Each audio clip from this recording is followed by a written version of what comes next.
Welcome back to Life Between the Trees. Today we're talking about the newly dropped 2025 models. This isn't a review, just an information video about various changes. Bikes aren't in dealers yet, but we've seen a few reviews online and a fair bit of information out of Sherco. Yeah, stick around, we'll have a chat about them.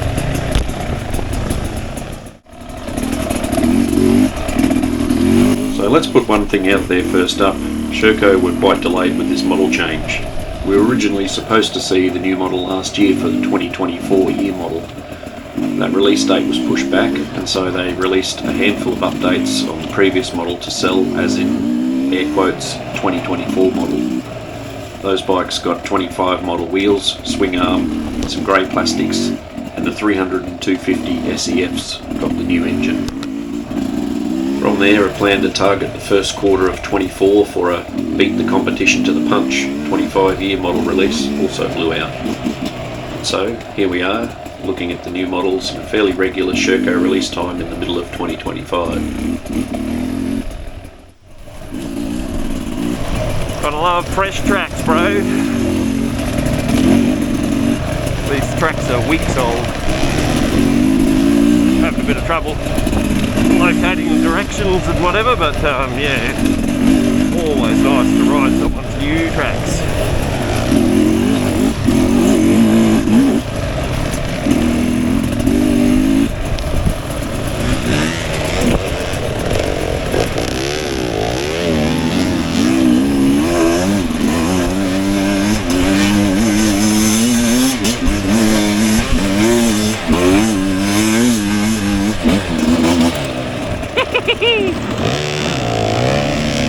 Love a bit of up the pipe action. Yeah, boy.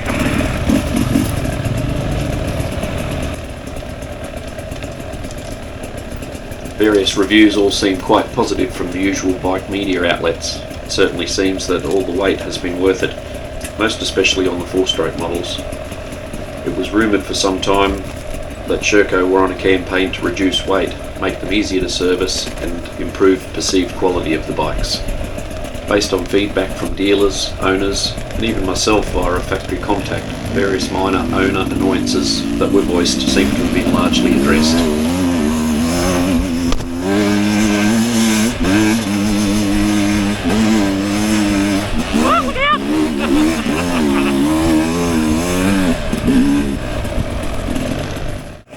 No particular order, these are air filter servicing, a huge improvement.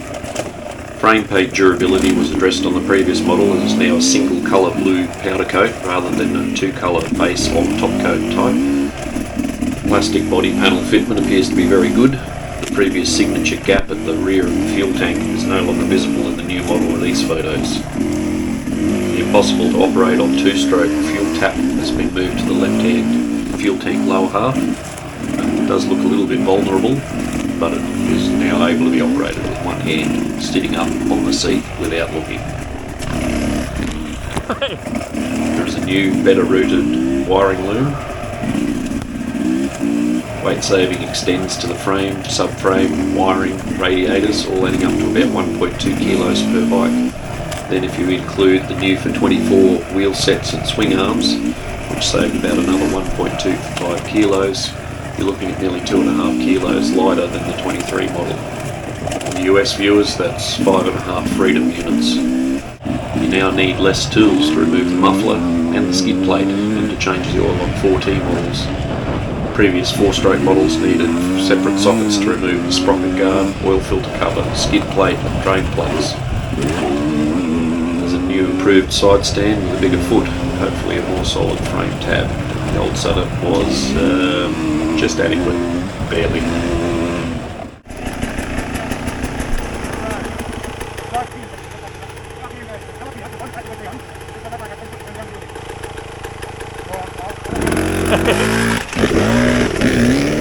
If you see a big church, don't turn there. Go straight through the roundabout.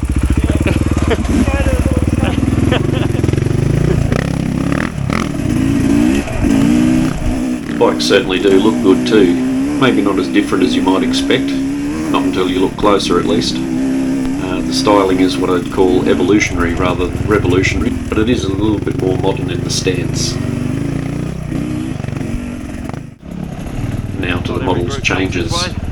They all get new frame with forged shock mount and steering lock, new rear subframe, new seat, new lighter and more efficient radiators, new wiring loom, also lighter, new side access air filters, new wheel bearing protectors, new steering lock, new chain guide, new brake discs, new taller handlebar set, new side stand, changes to the handlebar switches. Unchanged items are still fitted with the excellent KYB suspension, closed chamber fork and 50mm rear shock. Enduro 21, after testing the bike, reckons it's the best all-round suspension currently fitted to an enduro bike as standard. On the 4-stroke models, 250 and 300 SEF both get a new cylinder head. This is on top of the newly released engine from last year, both now capable of another few hundred revs to 14,000 before the fuel cut arrives to stop the fun.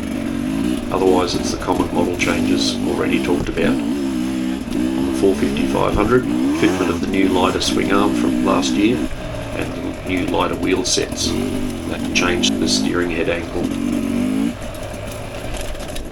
2 strokes, 125, no real change listed beyond the common model updates. 250-300, they get a new 3rd, 4th and 5th gear in the gearbox, new expansion chamber which is tucked up higher out of the rocks and roots. It's a Spez branded item, but it looks a lot like the S3 aftermarket pipe. Otherwise it's the same old engine from around 2021 and beyond, still fitted with the KN carb and the Adler spring clutch.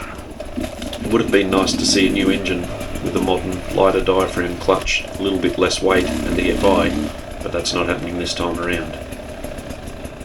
So I do complain a lot about how Sherco hasn't EFI'd their bikes, but in truth the carburetor is very good. I freely admit that. Like, you know, everybody that picks up online, oh, but what's wrong with the carburetor?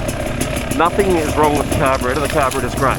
The only thing is that we can't be responsible, Sherco can't be a responsible corporate citizen and be seen to be reducing emissions as the rest of the world is told to. And there's, you know, a lot of gun-toting cowboys will say, well, you know, screw them, I don't believe in that crap. Well, the rest of the world does, and the bikes are sold in other markets other than that one market. So unless they do a TM, in inverted commas, deal and go carbureted and EFI for the various markets, depending on the rider's choice, then you know, they're going to have to go EFI. Yes, they might have, or they certainly will have, off-road only racing maps, and that'll be great, but for the rest of the world they'll be able to meet their compliance targets legally, properly. Currently the stuff that comes out of the crate on the bike, you can't actually ride the bike with that stuff on. Yeah, it'll pass an emissions test for sure,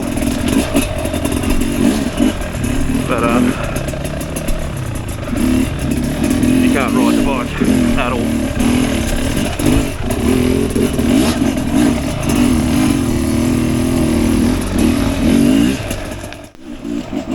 It'll be interesting to see if the 2-stroke gets some loving soon as well and catch up with the competition a little.